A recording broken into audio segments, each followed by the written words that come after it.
মই নাজানো গোহাঁই ছাৰে যদি কিবা কৈছে খালি বুদ্ধিজীৱীসকলৰ প্ৰতি একাংশ বুদ্ধিজীৱীৰ প্ৰতি আমাৰ এটা বৰ সাংঘাতিক ধৰণৰ হেৰি আছে মানে আমাৰ সবৰে মই কথা পাতোতেতো আমাৰ অপজিশ্যনৰ প্ৰায় আটাইকেইটা পাৰ্টিৰে এটা সাংঘাতিক ধৰণৰ আমাৰ মানে কি ক'ম আমাৰ মানে এটা সাংঘাতিক ধৰণৰ একাংশ বুদ্ধিজীৱীৰ প্ৰতি মানে বিজেপি বিৰোধী একাংশ বুদ্ধিজীৱী সাংঘাতিক ধৰণে কংগ্ৰেছপন্থী হা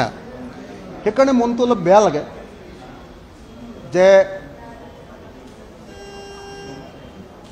আমিতো সদায় ঐক্যমঞ্চৰ পক্ষত এইটো বিষয়ততো মই একো ক'বই নোৱাৰোঁ কালিয়ে নকওঁ বুলি ইতিমধ্যে নটিফিকেশ্যন জাৰি হৈ গৈছে আমাৰ তো আমিতো সদায় ঐক্যমঞ্চৰ পক্ষত আমি একলগ হ'বলৈ চাইছোঁ গতিকে যদি কোনোবাই বেলেগকৈ উত্তৰ দিয়ে তেতিয়াহ'লে তেওঁলোকৰ গাটো চিকুটি মাৰি চাব লাগিব যে তেওঁলোক কাৰ পক্ষ